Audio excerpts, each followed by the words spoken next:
देखो, नारद जी भगवान के मन कहे जाते हैं। बोलो भक्त भगवान की जय। नारद जी भगवान के मन कहे जाते हैं और लोक प्रचलित है कि नारद जी जहाँ पहुँच जाते हैं वहाँ झगड़ा करा देते हैं। कहीं झगड़ा होने लगता है तो लोग आपस में कहने लगते हैं कि भैया हमका मालूम होते कि नारद जी ऐसी से निकल पड़े। तो एक दिन माता पार्वती हिमालय पर्वत पर बैठी हुई थी और उसी के और शंकर जी तपस्या में थे। उसी समय माता पार्वती जी के पास नारद जी पहुँचे और नारद जी को माता जी गुरु जी कहती हैं और माता और जो है पार्वती माता को नारद जी माता जी कहते हैं। कहा देखो भोलेनाथ कहाँ गए, तो जानते तो थे लेकिन इसके बाद भी नारद जी ने ये करके दिखा दिया। कहा देखो भगवान भोलेनाथ तुमको बहुत मानते हैं, मैंने सुना है। हाँ सच ने कहा हाँ महाराज, हमारे स्वामी तो हमको बहुत मानते हैं, हृदय से अगाध प्रेम रखते हैं हमसे। नारद जी ने कहा हो सकता है। कहा नहीं महाराज हो सकता नहीं है, मानते हैं। तो कहा तो फिर तुमको एक बात बताया होगा कभी। कौन सी बात?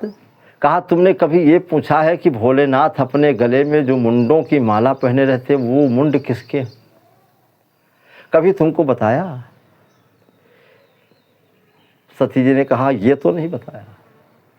तो कहा तो क्या खाक तुमसे प्रेम करते हैं, तुम्हारे पास रहते हैं, तुमको ये बात है, अपनी गुप्त बात को बताया नहीं। और ये भी नहीं बताया तुमको कि ये नागों की माला पहनते हैं, क्यों पहनते हैं? क्या नाग इनको काटते नहीं हैं या उनमें विष नहीं? माता जी ने कहा ये भी ठीक कहते हो, इसको भी नहीं बताया। तो कहा तुमने कभी पूछा? कहा महाराज हमने पूछा भी नहीं, बताया नहीं। अच्छा बिल्कुल नहीं बताया? हाँ नहीं बताया। तो नारद जी ने कहा कि तो तुम कहती हो कि बड़ा प्रेम करते हैं, बड़ा अगाध प्रेम करते हैं, ये हो, लेकिन क्या प्रेम क्या खाक करते हैं? कुछ नहीं। जब तुमसे कपट रखते हैं, छल रखते हैं, तुमको अपने हृदय की बात बताते नहीं, खास बात बताते नहीं, तो प्रेम क्या है?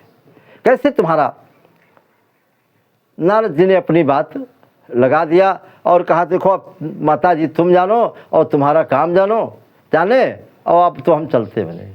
माता जी नाराज हो गई कि बिल्कुल ठीक कहते हैं, दो बातें तो बताई नहीं हमका कमूँ, और जो बताई नहीं तो क्या मतलब कपट रखा थे, छल रखा थे। पति पत्नी से न बताया, पत्नी पति से बताया तो छल है भी कि नहीं।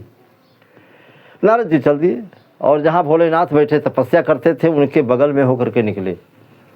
और जब निकले तो कहा बाबा प्रणाम।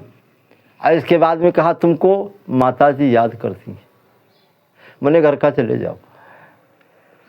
तो शंकर जी ने देखा नारद जी को तो मन में विचार किया कि नारद जी शायद हमारे आश्रम पर होकर आए हैं, माता जी से अपने मिल के आए हैं। और जब नारद जी वहाँ गए हैं तो कुछ न कुछ तो काम करके आए होंगे। और बताया शंकर जी से कि माता याद के, तो शंकर जी ने कहा कि जब तुम वहाँ से होकर के आए हो तो माता जी तो याद करेंगी ही। इसके बाद थोड़ी देर के बाद में चल दी। भोलेनाथ जाकर के पहुँचे, देखा कि पार्वती मुंह औंधाए, मुंह सूखा हुआ बैठी हुई, शंकर जी की तरफ देखा भी नहीं। भोलेनाथ ने कहा अरे देवी क्या हो गया है? कहा बोलो मत, तुम तो बड़े छली हो, मैंने तुमसे कुछ और समझा था, और तुम तो बड़े छली हो, प्रपंची हो, तुमने गड़बड़ कर दिया है। तुमने बताया मुझको कुछ नहीं, हमसे छल रखते हो, कपट, जैसे तुम ऊपर के काले हो इससे भीतर भी काले हो। अरे शंकर जी ने कहा काला तो वो होता है जो छली होता है, कपटी होता है। तो कहा हाँ छली कपटी तो तुम ही हो, जैसे ऊपर काले वैसे भीतर काले। आखिर बताओ तो क्या हुआ? तो माता जी ने कहा कि ये बताओ तुमने कभी ये क्यों नहीं बताया कि तुम ये मुंडों की माला पहनते हो, किसकी मुंडों की माला है? शंकर जी हंसने लगे। और ये बताओ कि नाक की माला क्यों पहनते हो, ये हड्डियों की माला पहने घुमा करते हो, इसका मतलब क्या होता है? तो शंकर जी हंसने लगे, कहा कि देवी ऐसा है कि जब जब तुम्हारा अवतार होता है, जिस कल्प में जिस जन्म में अवतार होता है, और जब तुम मर जाती हो तो तुम्हारे सिर को हम काट लेते हैं, काट करके उसकी मुंड की माला बना करके हम पहनते हैं। जितने मुंड है सब तुम्हारे ही, तुमसे इतना प्रेम करते हैं कि तुम्हारे मुंडों की माला हम पहने रहते हैं। कहा अच्छा, और नाग क्यों पाले रहते हो, पहने रहते हो? कहा ये नाग हमारे सब सेवक हैं, अब इससे क्या तुमसे लेना देना? तो कहें आपको काटते नहीं हैं? तो कहें ना काटते हमको नहीं है इनमें, क्योंकि हमको अमर कथा याद है, हम अमर हैं, हम कभी मरते नहीं। तो सती माता जी ने कहा कि सुनो, तो आज तक के वो कथा हमको तुमने क्यों नहीं बताई कि जो बारंबार हमको मरना पड़ता है, हमारा सिर काटते हो, मुंडों की माला बनाते हो, पहनते हो, और वो कथा अगर हमको सुना देते तो हम भी नहीं मरते, तो कितना अच्छा होता। तो हमको कथा सुनाओ।